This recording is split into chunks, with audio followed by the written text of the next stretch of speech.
Ani omukulu? Ndi mukulu wo.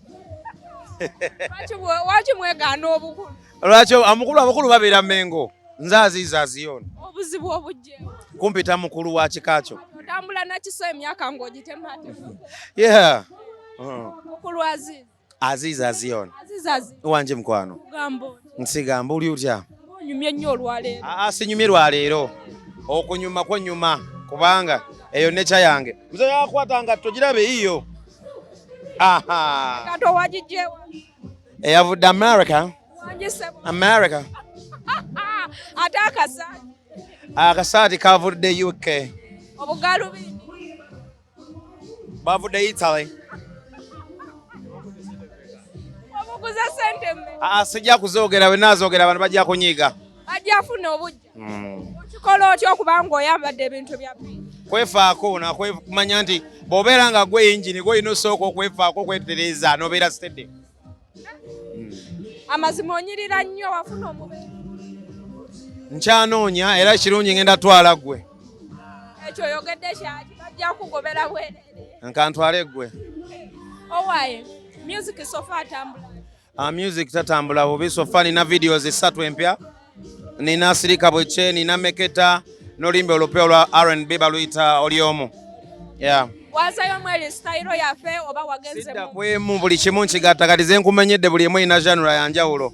Meketa ali mu mapiano style, Sirika Bweche ali mu Nigerian style Afrobeat, oli omu it's R&B. Yeah. Okikola otya okubanga ogatta style nnyingi bweziti? Andi ni musician. Kyogamba abalala bagendera mu bandi emu tebabeera bayimbi. Musician lwakuba mwe temukyawulira abantu. Musician ye muntu ali capable okukola ebintu ebisinga obungi because nze manyi instruments ez'enjawulo. I play guitar, I play piano, I play bass, I play drums. So kitegeeza nsobola okukola buli kimu kyembeera njagala mu bivuga ebyo. Yeah. Tukulaba oli mu vibe mbu wano. Nzize kusupportinga kyali wange DJ Nimrod mu all white party era kyekindeese wano. Ensonga lwaki olaba nange nyambadde white yenna. Engoye watumiza ntu. Obimanyi naawe mukyali owo aba akoze ekintu ng'ekikye era nawe bw'onookeera enkya n'oŋŋamba mbu jangu ng'oyambadde nika ku pate yange nja kujja njambadde. Owange nyinayo akabuuzo kange akannumya omutwe.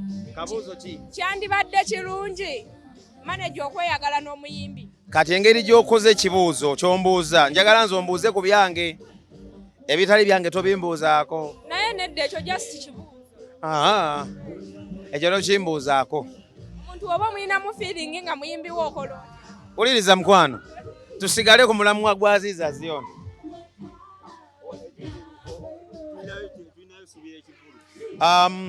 Yes, tuli mugwa tugenda kuyingira ofweso ogw'omukaaga. Bannaye bafaanizi bange bamanja nnyo concert. Saawa yonna ngenda kubaterawo concert. Era tujja kuba tubabuulira date ne wawo tugenda ogiteeka. Yeah.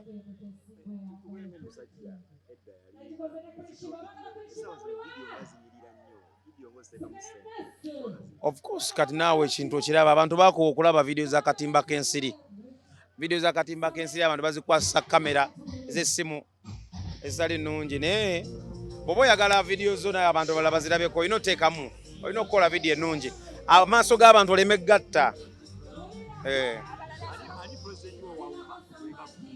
President wange King Sir tewali mulala. Omukono gwange nagumuwa. Abawagira King Saha muli bangi. Singa okulonda kuno kubasala. Kaso kitegedde tuli bangi. Okitegedde? Eyo statement gw'ogitaddewo. Kati ekiri ekirala gwe tokyogera, ekirungi okitaddewo tokyogera. Tuli bangi. Ate ba stakeholder. Listen, tuli bangi ate ba stakeholder music industry. Njagala okyawulemu. Bwe bakubuuza mu Uganda abayimbi bali bameka? Bangi. Abayimbi bameka bangi? B'omanyi bali bameka? Si kyababala. Mwayita. Obadde okimanyi kino kati nga nkikugamba okiggyeko nze. Bwe bagamba nti abayimbi mu Uganda bayinza n'okuba nga bawera n'akakadde. Naye abamanyiddwa balinga 30 oba 20. Nkikubuulira. Ate ba stakeholder. Omuntu babanga ayina abantu ba stakeholder nga bonna basunze ku ye. Abasigadde tebena kye batugamba. Nze nkubuulira. Abasigadde nga abakulu bali. Listen, omuntu bakugamba nga stakeholder nze maze mu industry eno almost emyaka gigenda kwera 15 okitegedde mbeera stakeholder kakati tosobola kunkumpeyaringa ne upcoming eyakatandika okitegeera kyengezaako okunnyonnyola kyekiri kyenkugambye buli muntu newakaawo olabika ewamu mwinayo n'omuyimbi naye teri amumanyi okitegedde kyenkugambye nti abayimbi abamanyiddwa batono naye abayimbi bayinza okugamba nti abala bangi naye bw'olabanga omuntu ba stakeholder ne bagamba nti ono kubasonze ewali omuka tebakola ki kengisaaye pulezidenti wange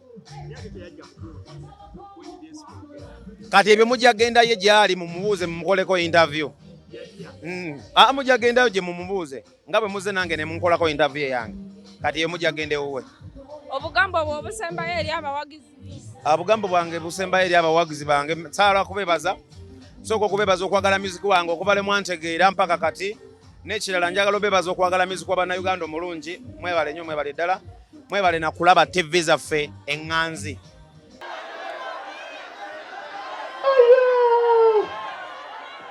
Chagala mwenna munjagala waliko mukono munjagala nkolale DJ Nimrod. Okay. Eno ngenda juu omuntu ng'osobola okujja ne weeyambula gy'oyambadde n'oyambala eno n'ogenda nayo. Sinakuyita.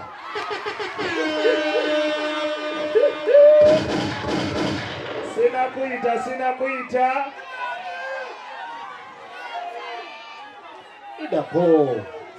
Idako katsogeti ngimiemu fena ochegera katsogeti ngimiemu fena nemu abayambadde black ani yabayise eza white zabuze okay tuliziganye nina abantu benjawulo sooka okwebaza okubanga ekintu kino kyabadde possible okusookera ddala yemwe bafaani mwekubireko mu ngalo ez'amaanyi nnyo yemwe bafaani mwebale nnyo okubanga ekintu mukikwasaganya mwebale nnyo okubanga mwasasudde omutwalo gwammwe ne mujja okuwagira DJ Nimrod mwekubireko mu ngalo ez'amaanyi nnyo naki engeri gye mumpagidde gye njagala muwagiremu ne ba DJ bange benkola nabo ku Galaxy FM okitegeera munkubira akalulu ak'amaanyi nnyo aka Magic Touch wali mu nsonda munkubira akalulu ak'amaanyi nnyo aka DJ Luidi wali wonna munkubira akalulu ak'amaanyi nnyo aka DJ Herbert munkubira akalulu ak'amaanyi nnyo aka DJ Deno the General. Okay. Now nga tuvudde ku ba DJ bannange muwanike emikono tukubireko engalo ez'amaanyi nnyo Galaxy FM 10 katonyeza embiri y'amaanyi nnyo naki yes. Now omuzadde ddi oyo buli lunaku tubagamba okwambala omupiira bagenze kuzaala mwana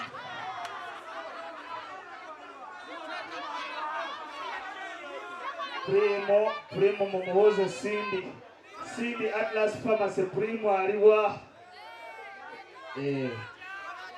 okay jakwebazaako ku bakyali bange of course mbadde sobola kukola kino nzekka okitegeera mbeerako n'abanyambako n'abankwatirako. I'd like to thank Uganda Waragi, thank you so very much. Jakwebaza nnyo Crystal Water, Rihamo, Red Bull, and of course Crystal Water, thank you so very much. Njala kwebaza nnyo Atlas Pharmacy eri located walechu Ntinda Chiwatire Road opposite Serum.